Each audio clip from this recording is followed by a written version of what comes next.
Hello, here is a video on some ideas to help understand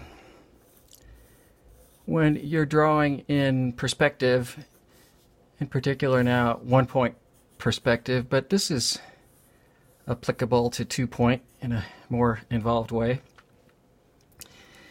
That invariably you sort of realize that, it's sort of a rectangle that is in perspective. In other words, something that I'm not looking straight at. I just made a really shaky handheld video talking about that, so go check that out. But invariably, this, the shape, how'd that get in there? What are you doing in there? It's a circle. The shape of this trapezoid will, be infinite sort of varieties, and it helps to understand sort of why and when things usually appear the way they do or don't. And to help explain, I'm going to go back to it's a good old letter capital A.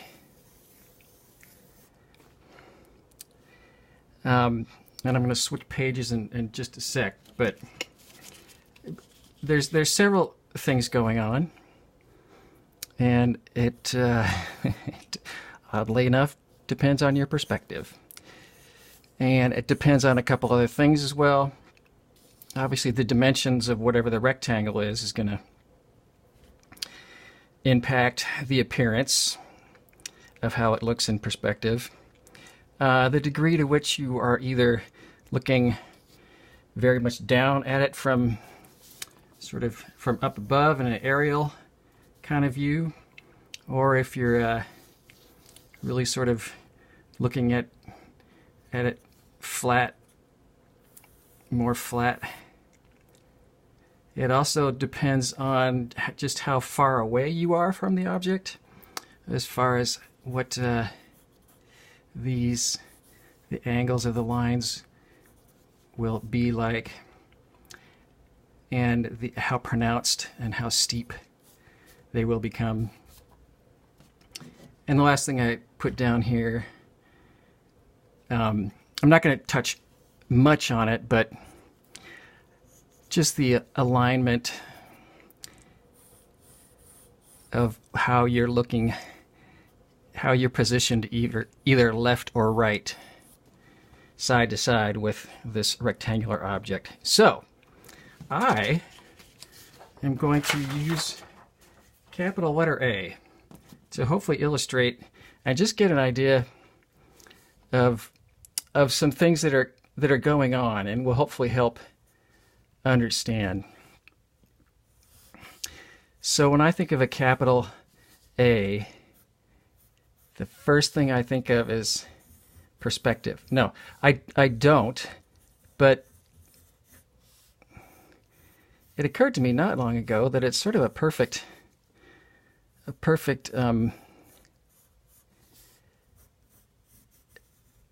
analogy, metaphor. There's a word I can't think of right now, but example, perhaps just that, of thinking about rectangles in perspective. When I think about all these different sizes and shapes, it has to do with this point, where that point is situated relative to the crossbar, and then basically how far down you want to go, as well as if it is sort of aligned with the center. So just as an example, hopefully you're seeing that this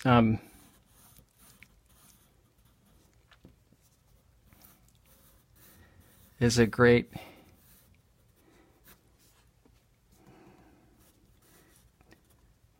God, still missing that word. Jeez. Somebody help me. But illustration, okay, I'll stop, of perspective and of the vanishing point, which I like to call the point at which things have shrunk to zero, to size 0.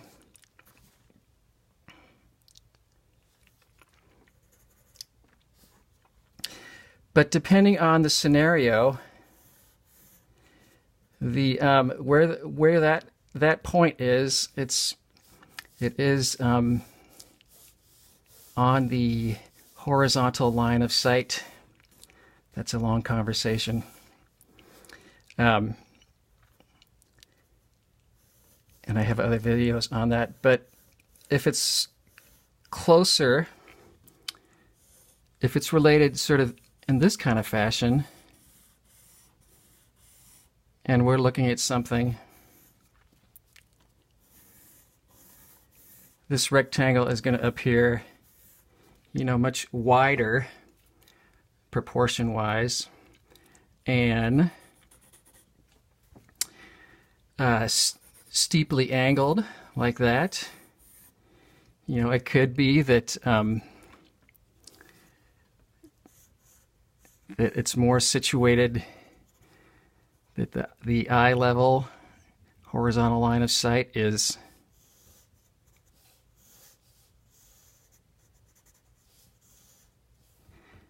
very far away, but the actual object I'm looking at is pretty small.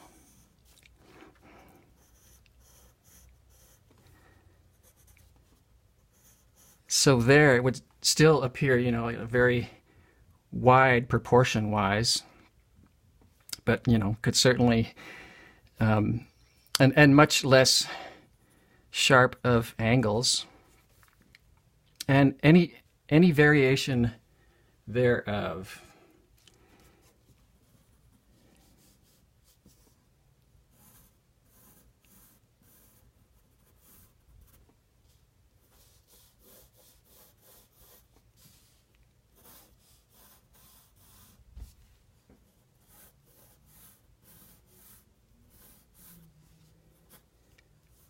when you start shifting side to side,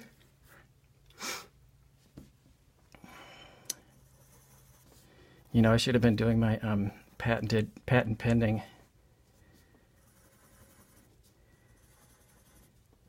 distance indicating points.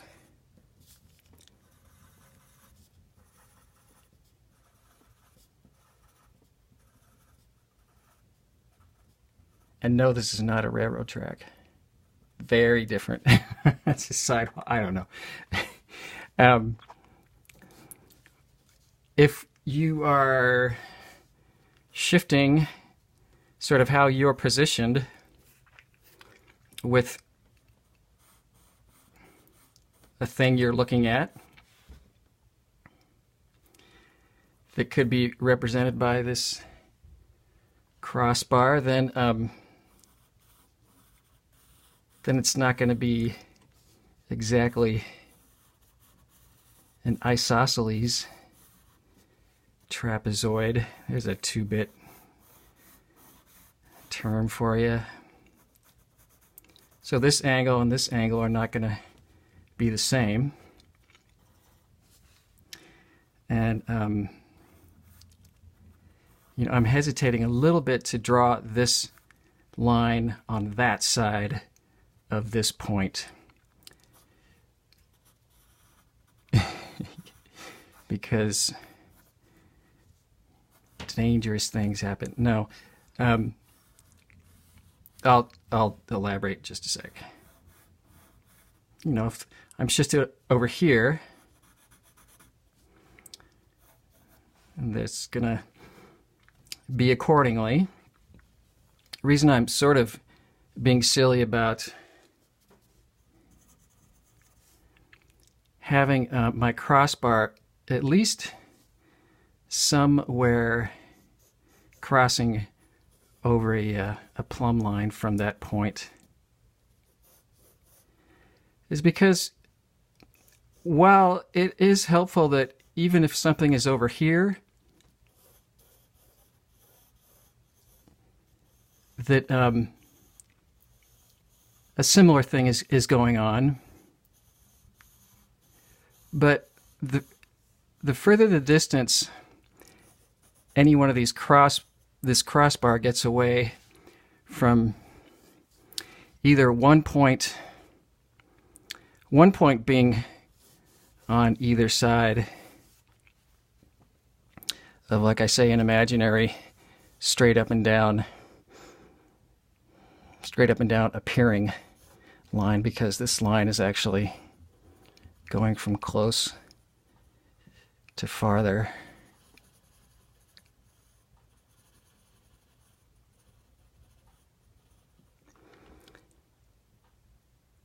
That's when things really start shifting into 2-point perspective.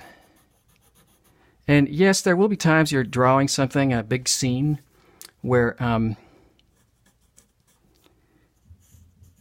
there's several rectangular objects in 1-point perspective, and they're starting to get pretty far away. That I know that's not that far, but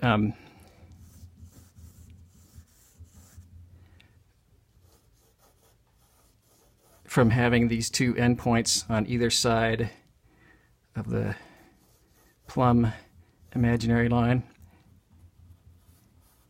As things start getting further and further out, you need to shift your thinking a little bit more to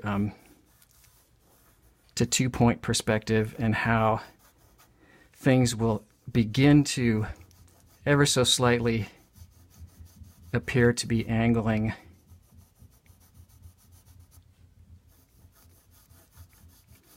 towards an additional vanishing point off that way.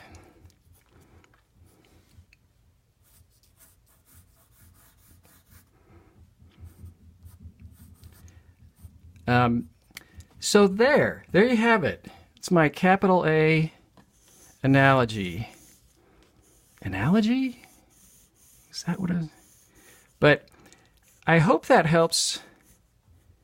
Just kind of makes sense. I will say, it is going to take actual observation and accurate recording drawing skills. And just to say that I said it, my new favorite idea that is another patent pending concept of mine is what I'm calling R7LJ.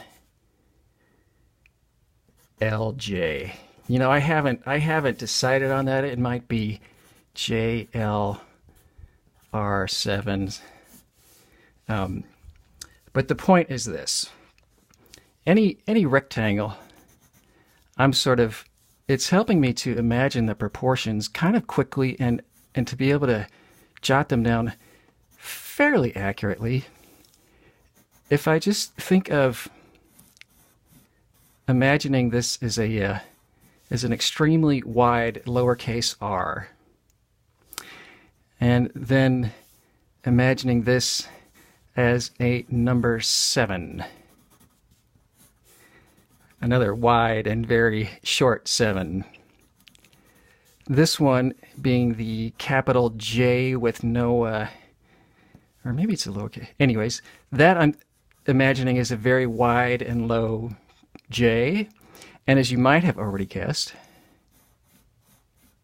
this being a capital L. So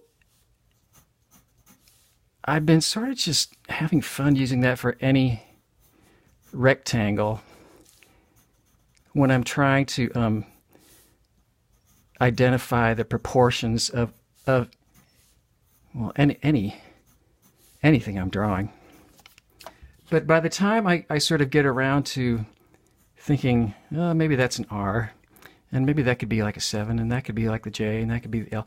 By the time I've gone all the way around and I've compared everything to everything and sort of adjusted it, it seems to be helpful. there's all sorts of measuring things, and I'll get into that, but oh boy. So, but one of the cool things about that is that the letter forms are sort of so malleable, and you can still imagine them as you look at it and transfer away. You can hold that thought in your brain a decent amount of time while you shift over to your drawing. And like I say, because they can take obviously sort of any basic shape or form, I'm going to think of that as a really, really wide lowercase r, and indeed the up-down is angled about that much. And a number 7,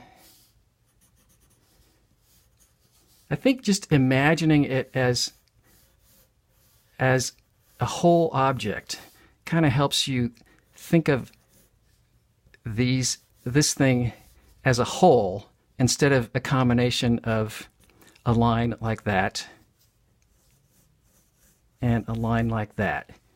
And it helps your brain sort of identify the whole of the object. I think that's where right brain stuff comes in versus left brain. But that's another conversation.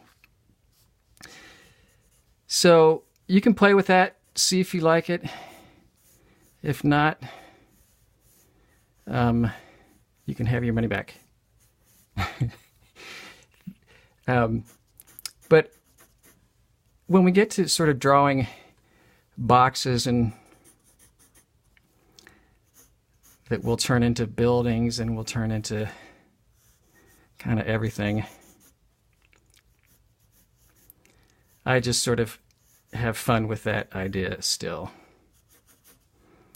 That could be an R. That could be a 7. Could be all sorts of things. You come up with some. Write them down in the comments. I'll choose the best ones and do a raffle. No, I'm kidding. Have fun. Go draw. Check it out. Take care.